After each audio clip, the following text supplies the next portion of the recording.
Hello, welcome to Tales by Sudha Murthy, episode 10. Today's story, Dead Man's Painting. Raghupati was a rich landlord who had a son called Sahadeva.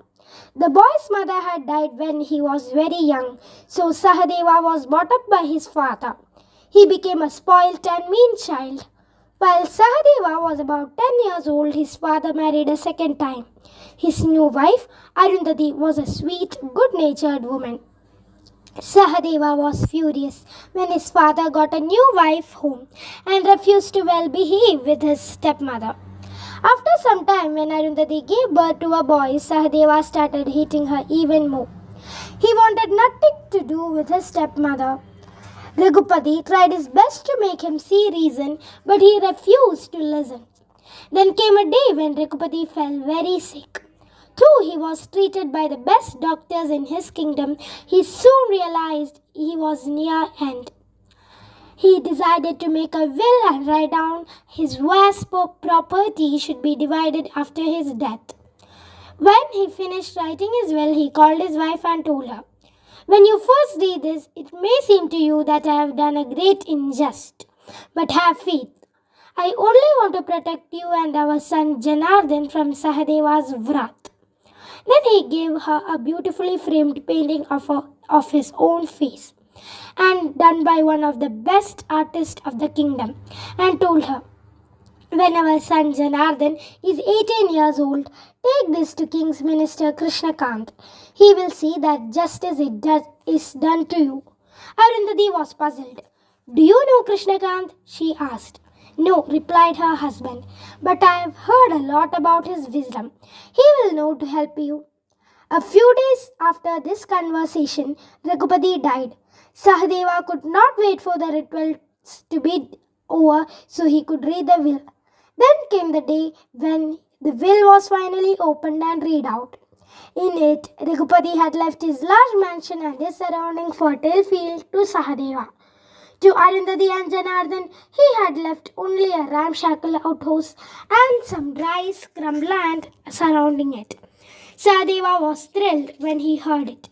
At least his father had seen sense on his deathbed. Happily, he moved into the big house, and poor Arundhati and her younger son went to live in the broken-down little hut.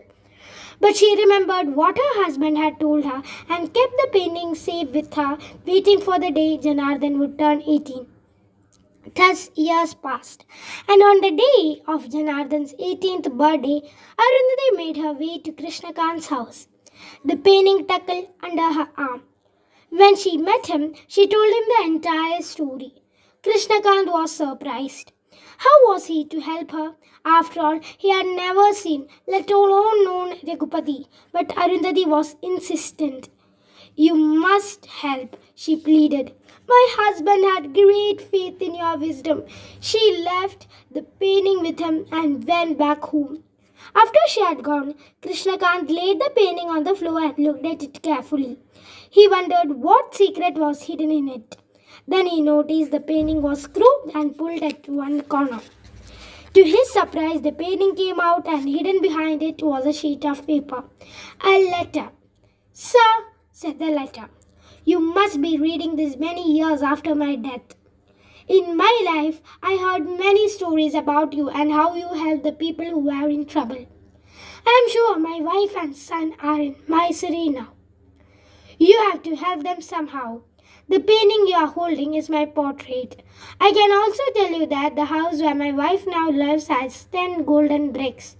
It is up to you to extract those bricks and see she gets them without being harassed by my first son Sahadeva." It was signed Raghupati. Krishnakant stood quietly for a while after reading this, deep in thought. Then he smiled. He had a plan. The next day, Krishnakant called Sahadeva and a few wise men to Arundhati's house. He got chairs laid down for everyone in the open field outside. To their surprise, he kept one chair separate and would not let anyone sit on it. When everyone was seated, he turned to the unoccupied chair and spoke to it. "I will see that the things are carried out according to your will. The wisest men of this village are my witnesses. You will at last go to heaven in peace." Then he turned around an astonished group of people and said, I was visited yesterday by the ghost of Raghupati. Was it not fair, tall man with a long nose and mark on his forehead? The people nodded in fear. Krishnakant had never met Raghupati when he was alive. So how did he know what he looked like? Surely his ghost could not be around still. Krishnakant now nodded and said sadly, So it was his ghost that came to meet me yesterday and said, His wishes according to his will had not been carried out. And I promised to look into this matter. He asked Sahadeva, Did your father leave you the big field and house and all the fields? Sahadeva nodded. And he left the small outhouse and the land around it to your stepmother and stepbrother? Sahadeva nodded again. And you are sure you have no claim, so whatever there is in that house and on that land. Sahadeva nodded again vigorously. Krishnakant now turned to Arundhati and said, Your husband's ghost wanted me to tell that he wishes the house to be destroyed. Now that Sahadeva had no interest in the house and whatever lies in it, I am ordering your house to be demolished right now. Arundhati, almost in tears, did not know what to say. She could only look in horror at Krishnakant's men went up to a little hut with hammers and crowbars and started breaking it down. Sahadeva looked on happily till imagine his dismay.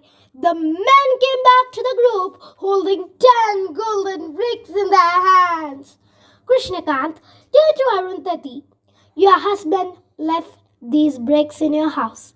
Since everything there belongs to you, and Sahadeva has said in front of everyone, he has no claim on anything from them. You are now their rightful honor. Taking a quick look at the empty chair, he said, Raghupati is happy now. He will go to heaven at last, his soul in peace. With a thrill of his moustache, Krishnakant marched off, leaving behind an amazed Arundhati, now rich beyond her dreams, and a furious Sahadeva who had been outwitted at last, all thanks to the painting of a dead man. Thank you and have a wonderful day ahead.